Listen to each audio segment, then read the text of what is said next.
Hi, and welcome to Love and the Planets for the week of July 17th, 2017. I'm Armand Diaz at an undisclosed location. And I'm Margaret Gray in my usual Dublin location. All right, everybody knows where I am. But I want to hide this week, Margaret, because after all, it's another week that we might want to hide. Yeah, it's back to kind of roller coaster planetary energies, isn't it? After last week that we kind of had a fairly kind of okay week, but we did warn everyone that this week we were back to these roller coaster energies. And I think this is really going to be the pattern for the months to come, that we're going to have kind of maybe an odd week here or there where we can have a bit of fun, light relief, and then we're back into these intense energies. And that's really what we're talking about when we say roller coaster. We mean that their energies pulling us in all directions. So in relationships, the usual tensions that are there with relationships may get exacerbated. So if we know this is coming, we can kind of just be a little cautious around each other. We can try. We can try. Yes, we can try our best. Yes. Yes. We can try our best. This is a very, I feel that we went through a big emotional morass and the end of June into July. And I feel that this is a much more sparky, crackly, perhaps irritable type of energy that is working this week. We start out with that really sort of tense and very vague energy. I think for relationship, the most important thing that we have at the beginning of the week is the square of Venus to Neptune, where things can get blown out of proportion, either for the better or for the worse. I mean, we can see things as being ideal, or we can see them as being hopeless.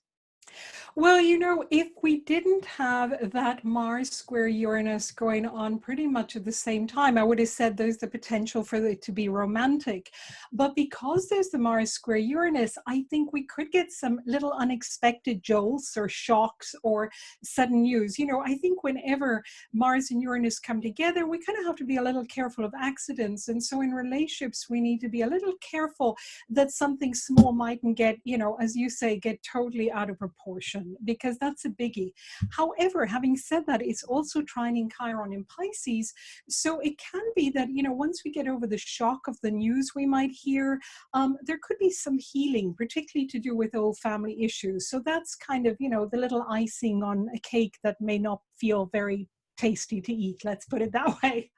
It may not. I mean, Mars is in very protective, somewhat traditional Cancer. So it's sort of where are, fighting for our security needs, fighting sort of to keep the status quo. And then there's Uranus and Aries, which is that kind of independent energy. I want to do my thing. So it's a little bit of that, are we being protective? Are we taking care of ourselves, or are we going to sort of go out and explore and experiment and self-actualize? And it's a tough one. It's a tough one. And these conflicts can be between two people, but they're also within each of us. And that's where we get into some trouble. Throw in that Neptune Venus stuff, and you're like not really quite sure what's going on. A lot of confusion, and those Uranian energies are going to be emphasized further on towards the end of the week, because of course it's the turn of the Sun in Cancer to square Uranus and trine Chiron.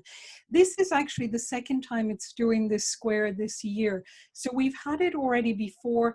So this, may kind of clear out any unfinished things that are a little bit hidden. It may bring some sudden surprises again. But again, as I said before, the thing with Uranian energy is that it's a little jolty. It's like having kind of high wattage. It's like getting a mild little electric shock.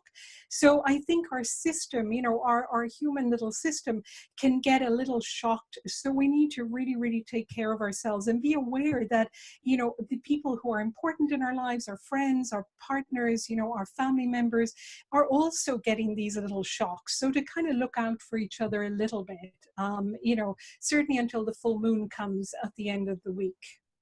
Oh, it's the new moon that's coming at the end of the week. Sorry, of course, yes. The full moon is going to be an eclipse, which means that this new moon is the beginning of the eclipse cycle. We're going to get in starting. So it's it's not a quiet. I mean, the Sun Uranus aspect would not make it quiet anyway. But this is certainly it's a very charged. We start getting a little bit about things. As you say, there's a little, you describe it as a mild electric shock, and I think that mild is not needed in And that then sense. a little Irish understatement, A Armand. little We bit, kind of try yeah. to understate things, you know. But also not forgetting before we talk about the new moon, which, you know, I keep thinking as a full moon, I think because these energies are so kind of complex, is also that Mars is moving into Leo for 6 weeks. And that's very important because when we come to this new moon, we've got quite a big stellium in Leo. So this Leo energy really dominates. And Leo, of course, at its best, as you know well, you know, is really a heart energy. Yes, yes, coming up to your birthday, is heart energy. So it's very generous, it's very expansive, it's very playful, and it's very heart centered. But if it's not really at its most limited, I guess, it can be very egocentric and very focused on the self. And so with this new moon, we've really got this whole dynamic of how are we going to use these Leo energies and how are they going to be expressed in a relationship? Is it going to be all about, you know, me, myself, and I, or is it about opening our hearts wide in relationships and really, you know, using that generosity of the Leo moon to share with others? So I think that's really a big issue that's likely to come up in relationships. It's a big issue that's coming up in everything. You're exactly right. It's you come from the heart or you come from the ego, and you know, and some folks are going to do some, and some are going to do others, and most of us will do a little bit of each at various times. Certainly, the energies towards the end of the week, as we come into that Leo new moon, would. They're going to provoke a lot of people towards the defensive, and I could see a retraction and sort of egotistical approach to things. But if you're aware of it, of course, you know, when you have the awareness, then you don't have to play down to the lowest level. You don't have to play at the lowest common denominator level. So it's a consideration for us all. I think that Tuesday, Wednesday this week might be a fairly good time to go out, and there's a little bit easier energy on Tuesday and Wednesday. It might be a little bit more, it might be a little bit better. And perhaps then also too, coming out of the new moon on Saturday, I wouldn't expect anything raucous, but you can have a nice time. Yes, and just to say, you know, before we leave everyone, to just say a couple of words about Mars and Leo, because it's a very important Mars. It's going to be conjunct this new moon. And Mars in Leo on its own, it can be really fun-loving. So to remember, we're going to have Mars in Leo for the next 6 weeks. So it really likes to go out and be with friends and be with loved ones and really have a good time. So there is the potential there really for, you know, a little bit of lightening up. But I think we've got to get through this new moon first. And then, of course, we're going to be talking about the eclipses coming up in a different recording, because that's a whole other thing in itself. So maybe just to pace ourselves and again, to kind of tread carefully in relationships, but also have some fun in between.